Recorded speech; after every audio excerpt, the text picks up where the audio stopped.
శుభకార్యాలకు పూజార్ల కోసం వెతుకుతున్నారా? ఇక నుండి అవసరం లేదు. పూజారీస్.com లో అతి తక్కువ ధరలకే పూజార్లను ముందే బుక్ చేసుకోండి. వెంటనే కాల్ చేయండి. భక్తిస్త్వయి స్థిరతరా భగవన్ యది స్యాత్ దైవేన నః ఫలిత దివ్య కిశోరవేషే ముక్తి స్వయం ముకులితాంజలి సేవతే స్మాన్ ధర్మార్థ కామగతయ సమయ ప్రతీక్షా. భగవంతుని యందు బుద్ధి నిలవటం ఎంత కష్టం అండి. ఏదైనా ఒక విషయం మీద బుద్ధి నిలవటమే బహు కష్టం. అయితే ఈ కృష్ణగాథలు వింటుంటే బుద్ధి నిలబడుతుందట. ఎట్లా నిలబడుతుందో చూద్దాం. అయితే ఈ కంసుడి దగ్గరికి వచ్చినటువంటి నారదుడు దేవలోకానికి వెళ్ళిపోయి ఇప్పుడు కృష్ణుడి దగ్గరికి బయలుదేరాడు. అక్రూరుడు కృష్ణుడి దగ్గరికి బయలుదేరాడు, రేపల్లెకి బయలుదేరాడు పిల్లల్ని వెంట పెట్టుకుని రావడం కోసం. అయితే నారదుడు కూడా వచ్చాడు. వచ్చి స్వామిని నారదుడు కృష్ణుడిని ప్రార్థిస్తూ చెప్పిన మాటల్ని పోతన గారు బహు చక్కగా చెప్పారండి. పద్యం చెప్పటం లేదు, అర్థమే చెప్తాను చూడండి. ప్రపంచమంతా ఉన్న శక్తివి తండ్రి, నువ్వు సర్వనియామకుడివి. అంటే నువ్వు ఎవడేం చెయ్యాలి అనేది నియమించేది సాక్షాత్ భగవంతుడే. మనం చేసేదంతా మన సొంతం కాదట. కట్టెలలో అగ్ని ఉన్నట్టుగానే ఒక కట్టె ఉంది, ఆ కట్టెలో నిప్పు ఉంది అని చెప్తారు. నిప్పు ఎట్లా ఉంటుందండి? పచ్చి కట్టెలో నిప్పు ఉందంటే ఉంది, కనపడదు మనకది. దానికి నిప్పు అంటించినప్పుడు అందులో ఉన్న అగ్ని బయటపడుతుంది. అదేవిధంగా సమస్త ప్రాణులలోనూ ప్రవేశించి ఎలాంటి వికారాలకు లోను కాకుండా ఏకరూపుడువై విలసిల్లుతున్నావు. ఆత్మజ్యోతి రూపంలో భగవంతుడు ప్రతి శరీరంలోనూ, ప్రతి మానవుడు, ప్రతి జీవి రూపంలోనూ ఉంటాడు. అతని ఏ వికారానికి లోను కాడు. ఆత్మసాక్షిగా ఉండి లోపల మన వెనక లోపల వెలుగుతూ ఉంటాడు, మనతో ఉంటాడు భగవంతుడు. మన ప్రతి వాళ్ళతోటి ఆ భగవంతుడు మన నుంచి వెళ్ళిపోయినప్పుడే మనం ఈ పాంచభౌతిక శరీరాన్ని విడిచిపెట్టేస్తాం. మనం అని మనం చెప్పుకుంటున్నది మనము కాదు, భగవంతుడే. అయితే హృదయ కుహరమందు గూఢంగా ఉన్నావు. జీవులొనొచ్చే క్రియాకలాపాలకి కేవలము సాక్షిభూతుడుగా ఉన్నావు. నీవు సర్వస్వతంత్రుడవు. నీకు అధీనమైన మాయాశక్తి చేత సత్వరజస్తమో గుణాలని కల్పిస్తున్నావు. భగవంతుడి యొక్క అధీనంలోనే ఉంటుంది మాయ. దాన్నే మనం విష్ణుమాయ అని చెప్పుకుంటాం. ఈ త్రిగుణాల చేత జగత్తును సృజిస్తున్నావు, పాలిస్తున్నావు, సంహరిస్తున్నావు. రాజుల ఆకారాలు ధరించి ఉన్న రాక్షసులను నిర్మూలించి ఈ భూమండలాన్ని కాపాడడం కోసం అవతరించావు స్వామి నువ్వు అని చెప్తూ ఏమంటున్నాడంటే, ఇంతకు ముందు నువ్వు ఎందరినో సంహరించావు. ఇక ముందు రేపు నాడు జరగబోయేది చెప్తున్నాడు. చాణూరుడు, ముష్టికుడు, గజుడు, కంసుడు, శంఖుడు, కాలయవనుడు, మురుడు, నరకుడు, పౌండ్రకుడు, శిశుపాలుడు, దంతభక్తుడు, సాలుడు మొదలైన వారు నీ చేతిలో మరణిస్తారు. దేవలోకం నుంచి పారిజాత వృక్షాన్ని పెళ్లగించి తెస్తావు. నీ వల్ల నృగునికి శాప విముక్తి కలుగుతుంది. శమంతకమణిని స్వీకరిస్తావు.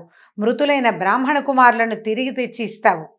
అర్జునుడికి సారథివై అక్షౌహిణుల సైన్యాన్ని సంహరిస్తావు తండ్రి. తర్వాత వర్ధనశీలుడైన పరమేష్టి కూడా, అంటే మనుషులని పుట్టించే పరమేష్టి కూడా నీవు చేసే పనులు లెక్కించలేకపోతాడు. నీ లీలలు అపారమైనవి, అనంతమైనవి. వాటిని లెక్క పెట్టలేము. మనం లెక్కబెట్టి కొన్ని చెప్పుకుంటాం. లెక్కలేనన్ని లీలలు చేస్తాడు లీలామానుష విగ్రహధారి అయిన కృష్ణుడు. నీ వల్లే సత్వరజస్తమో గుణాలు జనించి వృద్ధి పొంది అణగారిపోతాయి. నీ రూపానికి మేరలేదు. నువ్వు సర్వవ్యాపివి, జయశీలుడవు, సహనశీలివి, పరమేశ్వరుడవు, ప్రమాణరహితుడవు, ప్రపంచ నియామకుడు అయినటువంటి నీకు నమస్కరిస్తానంటూ నారదుడు వేనోళ్ల విష్ణుని, ఈ కృష్ణుడిని పొగిడి సెలవు పుచ్చుకున్నాడట. ఆ తర్వాత ఒక రోజట గోపబాలుడు కృష్ణుడితో కలిసి అడవికి వెళ్ళాట. చూడండి, ఇప్పుడు ఇవన్నీ మాట్లాడాడు బోళ్ళంత వివరంగా. ఈయన దేవదేవుడు అవతారం ఎత్తలేదు, ఇంకా బాలకుడి వేషంలోనే ఉన్నాడు. అంటే తన పాత్రకి న్యాయం చేకూరుస్తూనే ఉన్నాడు అనమాట. పోయి ఒక పర్వతం, ఒక చిన్న కొండ దగ్గర దాగుడు ముత్తలు ఆడుకుంటున్నారట. అందులో కొందరేమో గొర్రెలుగా, కొందరు కాపరులుగా, కొందరు గజ దొంగలుగా ఏర్పడి వాళ్ళల్లో వాళ్ళు కళ్ళు మూసుకుని కళ్ళగంతలాడే ఆట ఆడుకుంటున్నారు. అందులో మయుడనే ఒక రాక్షసుని యొక్క కుమారుడైనటువంటి వ్యోమకాసురుడు అనేవాడు ఒకడొచ్చాడు. మయుడనే రాక్షసుని యొక్క పెద్ద కొడుకు. ఈ వ్యోమకాసురుడు ఏం చేశాడట, ఒక గోపాలక రూపం ధరించి, ఈ అడ్డు లేదు, వాడి దొంగతనానికి అడ్డమేం లేదు, అందరూ గోపాలక రూపంలో ఉంటే వాడిని అనుమానిస్తారు. ఏం చేశాడు, ఈ ఆటలో గొర్రెలుగా నటిస్తున్న పిల్లల్ని ఒకళ్ళని తప్ప మిగిలిన వాళ్ళందరినీ ఒక్కొక్కళ్ళని కన్ను గప్పి పర్వత గుహలోకి తీసుకుపోయాడు. అందరినీ పర్వత గుహలో పెడుతున్నాడు. క్రమంగా కుమారులు చిన్నపిల్లలందరినీ ఆ గుహలోకి తీసుకెళ్ళిపోయి పెద్ద బండతోటి వాకిలి మూసేసి మళ్ళీ వచ్చి ఆటలో చేరాడు. గొర్రెలుగా నటిస్తున్న వాళ్ళందరినీ ఎక్కడో దాచారనమాట.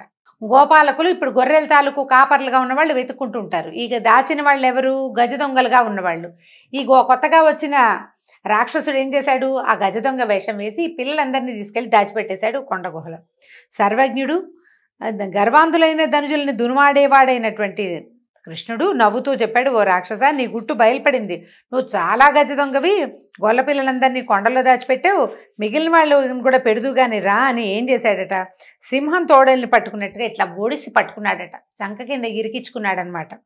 ఇరికించుకుని ఏం చేశాడు? ఇట్లా గట్టిగా ఎప్పుడైతే కృష్ణ స్పర్శ తగిలిందో వాడు చేతి కిందకు వచ్చేసరికల్లా, అంటే శరీరానికి దగ్గరగా వచ్చేసరికల్లా రాక్షసాకారంతో పెద్దగా అయిపోయాడు. స్పర్శ తగిలేసరికల్లా విడిపించుకునే శక్తి లేదు, భయం పడుతూనే గింజుకుంటున్నాడట. గింజుకుంటుంటే ఈ చేతి కింద పెట్టి గట్టిగా నొక్కేశాడట మెడని. అంత పెద్ద రాక్షసుడు ఈ 14-15 సంవత్సరాల బాలకుడి చంక సందులో ఇరుక్కుపోయి మెడ విరిగి మరణించాడు. దేవతలు ఓహో ఓహో అన్నారట. అక్కడి నుంచి ఏం చేశాడు కృష్ణుడు? ఈ దానవుణ్ణి చేతిలో ఇచ్చి విసిరేసి పర్వత గుహాద్వారం మూసి ఉంది కదా, ఒక కొండకి రాయి అడ్డం పెట్టాడు. ఆ రాయిని ముక్కలయ్యేలాగా తన్ని గుహలో తిరుగుతున్నారట పిల్లలంతా. ఏమిటో ఎక్కడికో వచ్చేసాం, ఎక్కడున్నామో తెలియటం లేదు. వాళ్ళందరినీ బయటికి తీసుకొచ్చాడు. ఆ రాత్రి అక్రూరుడు మధురా నగరంలో ఉండి మర్నాడి ప్రాతకాలం లేచి నిత్యానుష్ఠానాలు అవి తీర్చుకుని నందకులానికి బయలుదేరాడు. బయలుదేరుతూ ఇట్లా ఆలోచిస్తున్నట్టు ఏమనుకుంటున్నాడు? కిందటి జన్మలో నేను ఎలాంటి తపస్సు చేశానో, ఎలాంటి దానాలు చేశానో, ఆది పరమయోగులకి కూడా అందనేటువంటి బ్రహ్మస్వరూపుణ్ణి, తెలివి మాలిన వాడిని అయిన నేను, అంటే ఏ శక్తియుక్తులు లేనివాడిని, సాధారణమైన వ్యక్తిని, నాకేం తపస్సు లేదు, ఏం లేదు, కానీ నేను భగవంతుడిని దర్శించడానికి వెళ్ళబోతున్నాను అంటే కృష్ణుడు భగవంతుడని స్పష్టంగా ఎరుకగలిగిన వాడు అక్రూరుడు. మునుపు ప్రహ్లాదుడు, అంబరీషుడు వాళ్ళంతా ఏ భగవంతుడి పాదాలని ఆశ్రయించి జనన మరణ చక్రాన్ని నుంచి తప్పుకున్నారో అతని అవతారమే కదా ఈ కృష్ణుడు. ఇప్పుడు ఈయన్ని వైరబుద్ధితో చంపడానికి, నిష్కారణం అంటే నాకేం లేదు, నా మీద అతనికి ఏం ప్రేమ ఉంటుంది, వాళ్ళని పిలవడానికి నన్ను వ్యాజంగా పెట్టుకున్నాడు అంతే. అయినా కూడా నా మీద ప్రేమతో చేశాడు. అతను వీళ్ళని చంపడానికి పెట్టుకున్నా కూడా వాడు నా మీద ఎంత ప్రేమ అంటే, వాడికి ఆ కంసుడు, దుర్మార్గుడైన కంసుడికి కూడా ప్రేమ లేకపోతే ఇంత మంచి పనికి ఎవరైనా పెడతారా? వాడిలాంటి స్నేహితుడు మళ్ళీ దొరుకుతాడా నాకు? భగవంతుడిని చూసి రారా అని వాడికి పగే, కానీ ఇది నాకు వరం కదా అని భావిస్తున్నాడు అనమాట. అయితే ఇప్పుడు నన్ను చూసి కృష్ణుడు ఇది నేను దుర్మార్గుడిని అనుకుంటాడేమో, కంసుడు నన్ను చంపడానికి వీడిని పంపించాడు, వీడు దుర్మార్గుడేనని భావిస్తాడేమో, నన్ను తెలుసుకుంటాడో లేదో, నా మనస్తత్వాన్ని అర్థం చేసుకుంటాడో లేదో, నన్ను మన్నిస్తాడా, నాతో సరిగా మాట్లాడతాడా, నన్ను చూసి కోపం తెచ్చుకుంటాడా అని ఆలోచించి అతనికి ఏంటంటే అస్థి నాస్తి విచికిత్సా భావాలన్నమాట. భగవంతుడు ఎరుకగలిగిన భగవంతుడు నన్నెందుకు తెలుసుకోడు అని అనిపిస్తోంది ఒకసారి. కానీ నేను దుర్మార్గుడైన కంసుని యొక్క పనుపును వస్తున్నాను కాబట్టి తను ఆదరించడేమోనని భయం వేస్తుంది. మనకు కూడా అలాంటివే భావాలు కలుగుతూ ఉంటాయండి. పరిపరి విధాల పోతుంది మనసు ఒక పని చేసేటప్పుడు.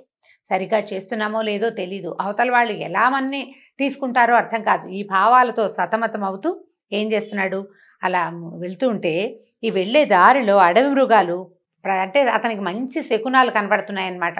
మంచి జంతువులు ఇతన్ని ప్రదక్షిణంగా అతన్ని దాటుకుని వెళ్తున్నాయట.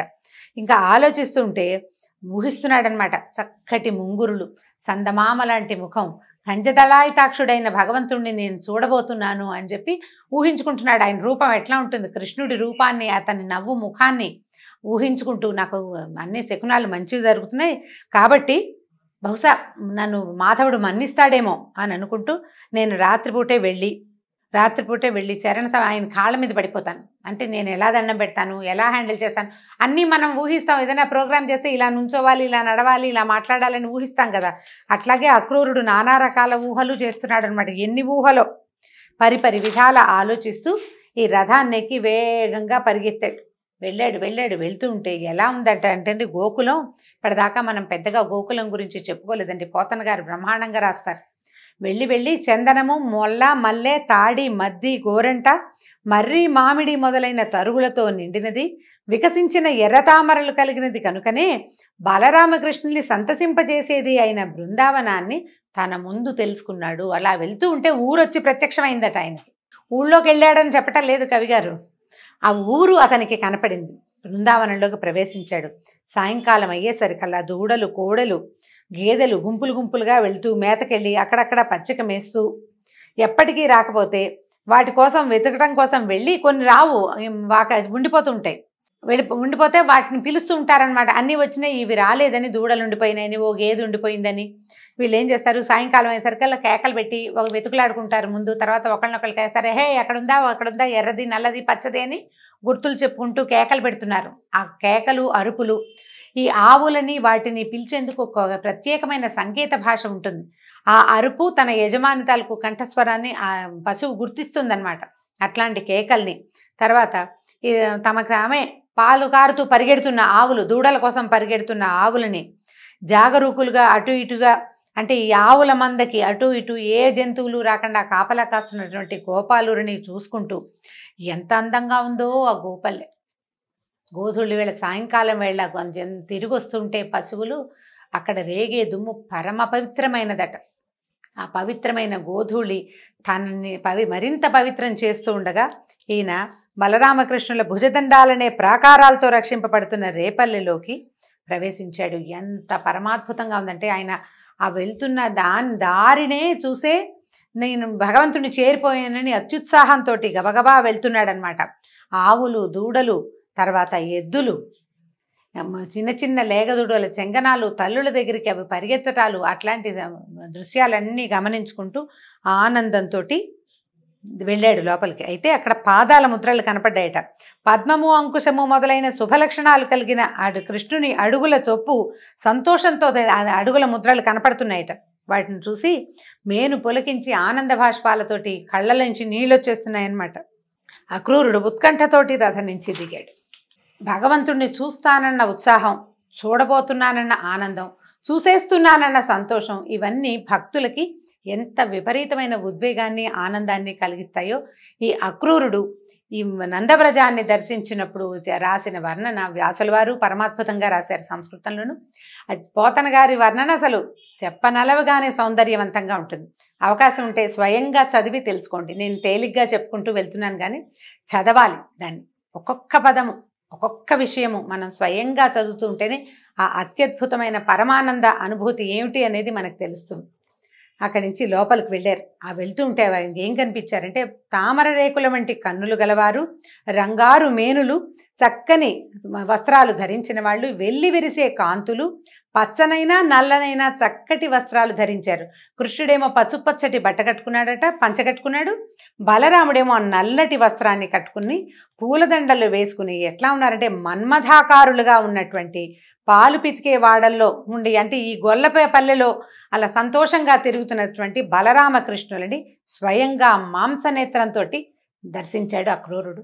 ఇది చూసేసరికి ఆనందం పట్టలేకపోయాడనమాట. అంత సౌందర్యాన్ని అంటే భక్తి వల్ల వచ్చిన భావన వేరు. సాధారణంగా అబ్బాయిలు బాగున్నారనిపిస్తుంది. ఈ కనపడుతున్న అందమైన అబ్బాయే భగవంతుడని, ఆ పక్కనున్న బంగారు రంగుతో వెలిగేవాడే ఆయన యొక్క పాన్ పని తెలుసుకున్న వాడి భావన వేరేగా ఉంటుంది కదా. సాధారణంగా అబ్బో బాగున్నారండి, ఓ పిల్లాడు పచ్చగా ఉన్నాడు, ఓ పిల్లవాడు నల్లగా ఉన్నాడు అంటే సాధారణ భావం. వీడే భగవంతుడు. తన ఎదురుగుండా ఉన్న ఈ 15-16 సంవత్సరాలు కూడా పూర్తిగా లేని పిల్లవాడు ఇతడు సాక్షాత్ హరి అని, పక్కనున్నవాడు సాక్షాత్ ఆదిశేషు అని అర్థమయ్యి తెలుసుకున్న వాడి భావన, వాళ్ళ ఆనందము అపరిమితమైనదన్నమాట. పరమానందంతో శ్రీకృష్ణ పాదాలకి బలరామకృష్ణుల పాదాలకి నమస్కారం చేశాడు. అక్కడి నుంచి ఈయన ఏం చేశాడు, ఈయన చేతులతోటి కృష్ణుడు కౌగిలించుకున్నాడట అక్రూరుని. అనంతం ఇద్దరు దండం పెట్టారు, ఇద్దరికి దండం పెట్టాడు, ఇద్దరు కౌగిలించుకున్నారు. తమ ఇంటికి తీసుకెళ్తే సరే అడిగారు, అడిగి కనుక్కున్నారు. గద్దె మీద కూర్చోబెట్టి కాళ్ళు కడిగారు, మధుపర్కం సమర్పించారు. తర్వాత చక్కగా భోజనం పెట్టారు, తాంబూలం అవి ఇచ్చారు. నందుడు కూడా వచ్చి ఆయన్ని చాలా ఆదరించి ఇలా అడిగాడు. ఏమన్నాడు, ఏమిటయ్యా అక్రూరా, చెల్లెలు వద్దు వద్దని ఏడుస్తుంటే నీచుడై మేనల్లుళ్ళని చంపిన మీ కంసుడు బతికుండగా, అంటే వాడుండగా దశార్హ వంశపు వాళ్ళైన మీకు భూమి మీద బతుకుందా? మీరు ఎట్లా ఉంటున్నారు అతని దగ్గర? చెల్లెలు ఏడుస్తుంటే ఆమె పిల్లల్ని చంపిన దుర్మార్గుడు రాజు, అతన్ని సేవించేవాళ్ళు మీరు. మీ వంశం వాళ్ళు బతికేందుకు అవకాశం ఉందా నాయన? మిమ్మల్ని మీరు బాగున్నారా అని ఎలా అడగాలి నేను? మీరున్నది ఎట్లాంటి వాడు, దుర్మార్గుడైన వాడి పాలనలో కదా అని అన్నాడు. అనేసరికల్లా అప్పుడు అందరు నిదానంగా ఒకళ్ళు ప్రశ్నించుకున్నారనమాట. మీరు వాళ్ళంతా బాగున్నారా? చుట్టాలు బాగున్నారా? ప్రజలు కులాసాగా ఉన్నారా? మా అని అడిగి కృష్ణుడు అడుగుతున్నాడు, మా మామ కంసుడు నిర్భయంగా ఉన్నాడా? అయితే నన్ను కన్నక పాపానికి పాపం దేవకి వసుదేవులు ఇద్దరు కారాగారంలో క్షేమంగా బతికే ఉన్నారా అని కృష్ణుడు అడిగాడట. నువ్వు ఇక్కడికి వస్తుంటే నువ్వు వస్తున్నావనే సంగతి ఊరంతా తెలుసు. మా అమ్మ నాన్న అంటే దేవకి వసుదేవులు ఏమైనా చెప్పమన్నారా? నా సంగతి తెలియలేదని వాళ్ళు బాధపడుతున్నారు, దుఃఖం పడుతున్నారా? కంసుడి వల్ల వాళ్ళు ఎలాంటి బాధలు పడుతున్నారో నాకు అర్థమయ్యేలాగా చెప్పు. అక్కడ ఏం జరుగుతోంది? తర్వాత నువ్వెందుకు వచ్చావు ఇక్కడికి అని అడిగాడు. అడిగితే అప్పుడు అక్రూరుడు ఏం చెప్పాడంటే, నారదుడు వచ్చి చెప్పిన సంగతులు. నారదుడు వచ్చి ఏం చెప్పాడు? చాలా తేలిగ్గా 4 వాక్యాల్లో నువ్వు చంపబోయిన పిల్ల యశోద కూతురు, దేవకికి పుట్టిన పిల్లవాడు నందవ్రజంలో ఉన్నాడు, వసుదేవుని భార్య అయిన రోహిణి గర్భంలో ఇంకో పిల్లాడు పుట్టాడు, వాళ్ళిద్దరూ అక్కడే ఉన్నారు, నీ మరణం తథ్యమని చెప్పెళ్ళాడు. అది చెప్పాడు. తర్వాత కంసుడికి ఈ యాదవులందరి మీద ఎంత కోపం వచ్చింది, వీళ్ళ వల్లే ఇలా పిల్లలు తప్పించుకున్నారని కోపం, దేవకి వసుదేవుల్ని చంపుదామనుకున్నాడు. తర్వాత వాళ్ళిద్దరిని ఏమో కారాగారంలో పెట్టించాడు, చెరసాలలో ధనుర్యాగం పేరుతోటి తనని పంపించాడు అని ఈ విషయం అంతా చెప్పాడు. ఇట్లా ఆలోచిస్తున్నాడు, ఈ రకంగా మీకు మృత్యువుని అరేంజ్ చేసి పెట్టాడు అని చెప్పేసరికల్లా రామకృష్ణులు నవ్వారు. ఇద్దరు చుట్టూతా చేరిన నందడికి గొల్ల పెద్దలకి ఇట్లా చెప్పారట. ఏమంటున్నారు? రాజైన కంసుడు ధనుర్యాగం దర్శించడానికి పంపాడు, కబురు పంపించాడు మనకి. ఆ ప్రభువుని చూడ్డానికి వెళ్ళాలి. రాజుగారు కబురు చేస్తే మా ఇంట్లో పెళ్ళి రండి అంటే వెళ్ళొద్దు, మరి మన ఆఫీసర్ పిలిస్తే వెళ్ళవలసిందే, రాజు చెప్తే తప్పకుండా వెళ్ళాలి. కాబట్టి మీ ఇళ్లలో ఉన్నటువంటి పాలు, పెరుగు, నెయ్యి, కట్నాలు, కానుకలు అన్నీ మీ శక్తి అనుసారం అమర్చండి. మొదట బళ్ళని సమాయత్తం చేసుకుందాము, మనమంతా మధురా నగరానికి వెళ్దామన్నాడు. అక్కడి నుంచి అక్రూరుడు ఈ రామకృష్ణులు ఇద్దరిని మధురకి తీసుకెళ్తాడు అని తెలిసేసరికల్లా గోపవనితలంతా కంగారు పడిపోయి భయపడిపోయారు. ఇక చాలా బమ్మో ఇంకేముంది, కుమారులిద్దరినీ తను రథంలో తీసుకెళ్తానని వెనకాల వీళ్ళందరినీ రమ్మని అక్రూరుడు చెప్పాడు. ఎప్పుడైతే అక్రూరుడు వీళ్ళని తీసుకెళ్తాడని అర్థమైందో అక్కడి నుంచి గోపకాంతలంతా కంగారు పడిపోయారమ్మో ఇంకేముంది, అక్కడికి వెళ్తే ఇంకా చాలా ప్రమాదం అని, ఈ పిల్లాన్ని రోజు చూడలేకపోతాం, కృష్ణుణ్ణి, హృదయేశ్వరుడైన శ్రీకృష్ణుణ్ణి నిత్యము దర్శించలేకపోతామని కళవళ పడిపోయినటువంటి గోపవనితలు అందరూ ఫీల్ అయిపోయారు. పైగా ఏమనుకుంటున్నారంటే, ఈయనున్నాడు కదా బ్రహ్మదేవుడికి పని పాట లేదు, ఆయన ఏదో ఒక నలుగురు మనుషులను తయారు చేసి ఊరుకోకుండా ఈ మన కృష్ణుడిని ఇక్కడ ఉండనీయకుండా పిల్లల్ని తిప్పినట్టుగా ఇక్కడి నుంచి అక్కడెక్కడికో తిప్పడానికి ప్రయత్నం చేస్తున్నాడు. ఎవరైనా సరే చెప్పి ఈ పద్ధతులు మాన్పిస్తే బాగుంటుంది, ఇదేమిటి ఇట్లా మళ్ళీ తీసుకెళ్ళిపోతున్నారని వాళ్ళు ఒకే రకంగా దిగులు పడుతున్నారనమాట. ఒకళ్ళు ఏడ్చేస్తున్నారు వెళ్ళొద్దు అని, వెళ్ళకూడదని. కొంతమంది యశోద దగ్గరికి వెళ్ళి చెప్తున్నారు, పిల్లవాడిని పంపించొద్దు, కృష్ణుడిని పంపొద్దని. నేను పిల్లవాడని చెప్తున్నాను కానీ వాళ్ళు అట్లా చెప్పట్లేదు, మా హృదయేశ్వరుని పంపించొద్దనే చెప్తున్నారు. ఎన్ని విధాలో ప్రయత్నం చేశారు, బతిమలాడారు, అడిగారు, వద్దు నువ్వు వెళ్ళొద్దు అని చెప్పి. అప్పుడు ఏం చెప్పారంటే, సరే వీళ్ళకి కనపడకుండా వెళ్ళిపోయాడట, మళ్ళీ వస్తానని. కొంతమంది అంటే రాత్రిపూట సాయంకాలం అయ్యేసరికల్లా ఆ దూతికలకి వీళ్ళు అందరు పిలుస్తున్నారనమాట, వాళ్ళని రమ్మంటారు వీళ్ళని రమ్మంటారని కృష్ణుడి దగ్గరకు వచ్చి చెప్పే వాళ్ళకి మళ్ళీ వస్తామని చెప్పించాడు, మళ్ళీ కలుద్దామని చెప్పించాడు. ఈ తర్వాత గోపి మళ్ళీ వస్తానని చెప్పి పెరుగు బళ్ళ నిండా కానుకలు, పాలు, పెరుగు, వెన్న, నెయ్యి ఎత్తించుకుని నందుడు మొదలుగా కలిగిన గోపకులు వెంటరాగా అక్రూరుడితోలే రథాన్ని ఎక్కి కృష్ణుడు బలరామ సమేతంగా బయలుదేరాడు. వాళ్ళందరూ బళ్లలో బయలుదేరితే అక్రూరుడు వేసుకొచ్చినటువంటి రథం మీద బలరాముడు మరియు కృష్ణుడు ఎక్కి అతనితోటి పాటు బయలుదేరారు. ఇంకేముంది, గుర్రం బండి వెళ్ళిపోతోందని ఘోష యువతలంతా ఏడుస్తూ నుంచున్నారట. దూరంగా ఆ బండి నడిచినంత దారి గుర్రబండి తాలూకు పైన దిగుతున్న తెల్లని పతాకం, ఆ గుర్రాలు పరిగెడుతుంటే వచ్చే దుమ్ముని చూస్తూ దూరంగా భగవంతుడు తమ నుంచి దూరం అయిపోతున్నాడన్న భావనతోటి అట్లా చూస్తూ ఉండిపోయారనమాట. అయితే వీళ్ళు అలా క్రమంగా యమునా నదిని దర్శించారు. అంటే ఈ ఊరు దాటి వెళ్తున్నారనమాట. కాళిందిని చూసి నదీ జలాన్ని కూడా తాగి తర్వాత అక్కడ మేము ఇక్కడ మళ్ళీ ఎప్పటికీ ఈ నీరు తాగుతాము అన్న భావనతోటి రథం దిగి మంచినీళ్లు తాగి, సరే వేద మంత్రాలు జపిస్తూ ఈయనేమో జపం చేసుకుంటున్నాడు కాళిందిలో, వీళ్ళిద్దరూ మంచినీళ్ళు తాగి రథం ఎక్కి కూర్చున్నారనమాట. తర్వాత ఏం జరిగిందో వచ్చే సంచికలో తెలుసుకుందాం. నమస్కారం.